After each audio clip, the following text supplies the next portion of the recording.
Hello বন্ধুরা, দেখো তোমাদের মাঝে আবারও একটি ভর্তার রেসিপি নিয়ে আমি হাজির হয়েছি। আর এই ভর্তাটি দেখে যদি কারো জিভে জল চলে আসে তাহলে দোষ কিন্তু আমার না। দেখো ভর্তাটা এত মজার হয়েছে যে আমি লোভ সামলাতে পারিনি কেন। আর যদি তোমাদের কারো আমার মতো এরকম তোমাদের লোভ হয়ে থাকে ভর্তা খাওয়ার, তাহলে তোমরা এই রেসিপিটা দেখে তোমরা ভর্তাটা বানাতে পারবে খুবই সহজে। আর আমরা মনে করি কি বেগুন পোড়া ছাড়া মনে হয় যে বেগুনের ভর্তা খাওয়া যায় না, কিন্তু বেগুন পোড়া ছাড়া যে বেগুনের ভর্তা এত মজা তোমরা না খেলে কেউ বিশ্বাসই করবে না। দেখো আমি এই জায়গায় 3টা বেগুন নিয়েছি, আর বেগুনটাকে আমি টুকরো করে কেটে লবণ জলে দেখো ভিজিয়ে রাখবো অন্তত পক্ষে 10 মিনিট। 10 মিনিট পর দেখো আমি চুলায় একটা ফ্রাই প্যান দিয়ে দিয়েছি, আর এই ফ্রাই প্যানের মধ্যে আমি বেগুনগুলোকে এখন একে একে দিয়ে দিচ্ছি। আর বেগুনগুলো দিয়ে দেখো আমি দিয়ে দিচ্ছি অল্প পরিমাণে জল। জলটা বেশি দেওয়া যাবে না, আর খুব জল লাগে না, অল্প পরিমাণে জল দিলেই হবে। আর এর মধ্যে দিয়ে দিচ্ছি দেখো 1 চিমটি পরিমাণে হলুদ। আর হলুদটা যদি কেউ তোমরা না দিতে চাও তাহলে না দিবে, কিন্তু হলুদটা দিলে কালারটা সুন্দর আসে আর দেখতে সুন্দর হয়, আমি সেই জন্যই দিয়েছি। আর এর মধ্যে দেখো দিয়েছি আমি ছোট 1 চামচ লবণ, আর দিয়েছি স্বাদের জন্য আমি অল্প পরিমাণে একটু চিনি। চিনিটা যদি তোমরা না দিতে চাও তাহলে না দিবে, স্কিপ করতে পারো, কিন্তু চিনিটা দিয়ে আমার কাছে বেশি ভালো লাগে, সেই জন্য আমি চিনিটা দিয়েই আমি আজকে ভর্তাটা করব। আর ঢেকে দেখো সিদ্ধ করে নিচ্ছি আমি 10 মিনিট। 10 মিনিট পর দেখো আমার বেগুন সিদ্ধটা হয়ে গেছে, আর বেগুনের গায়ে একটু জল নাই।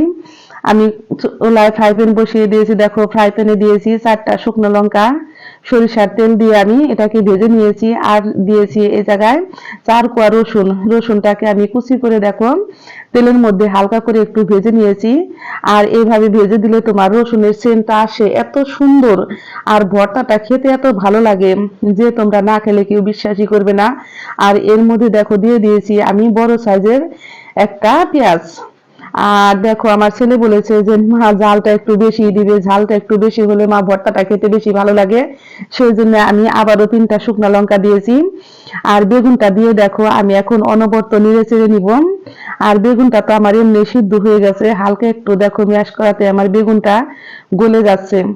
আর বেগুন দেখে তো ভর্তা দেখে লোভ সামলাতে পারতেছি না। ছেলে বলতেছে যে মা তোমার এখনো ভর্তা হয় নাই, আমি বলতেছি যে বাবা হয়ে গেছে, একটু বসো। আর আমার ছেলে তো বাসায় থাকে না, আমি তোমাদের বলেছি যে ফাঁকে লেখাপড়া করে। আর ও বাসায় আসলে মানে কি ওর আবদারের কোনো শেষ থাকে না। দেখো আমি চুলাই থেকে ভর্তাটা নামিয়ে নিয়েছি, আর আমি হাত দিয়ে শুকনো লঙ্কাটাকে একটু অল্প পরিমাণে একটু লবণ দিয়ে আমি মেখে নিচ্ছি। আর লবণটা তোমরা একটু বুঝে শুনে দিবে, কারণ লবণটা বেশি দিলে ভর্তাটা কিন্তু পুড়ে যেতে পারে, সেই জন্য তোমরা লবণটা একটু বুঝে দিবে। আর এর মধ্যে দেখো আমি দিয়েছি একটা পেঁয়াজ কুচি, আর পেঁয়াজ কুচি দিয়ে আমি হাত দিয়ে আবার একটু ম্যাশ করে নিচ্ছি। আর এর মধ্যে দিয়ে দিচ্ছি অল্প পরিমাণে একটু সরিষার তেল।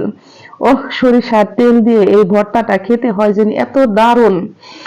আর তোমাদের যদি এই দেখো এর মধ্যে দিয়েছি আমি অল্প পরিমাণে একটু ধনিয়া পাতা কুচি। আর তোমরা যদি ধনিয়া পাতা কুচি না দিতে চাও তাহলে তোমরা এটাও স্কিপ করতে পারো, কিন্তু ধনিয়া পাতা কুচিটা দিলে আমার কাছে ভীষণ ভালো লাগে, সেই জন্য আমি অল্প পরিমাণে একটু ধনিয়া পাতা কুচি দিয়েছি। কারণ ভর্তাতে তো একটু ধনিয়া পাতা কুচি না দিলে তোমার ভর্তার যেন আসল ফ্লেভারের টেস্ট, সেই টেস্টটা আসে না।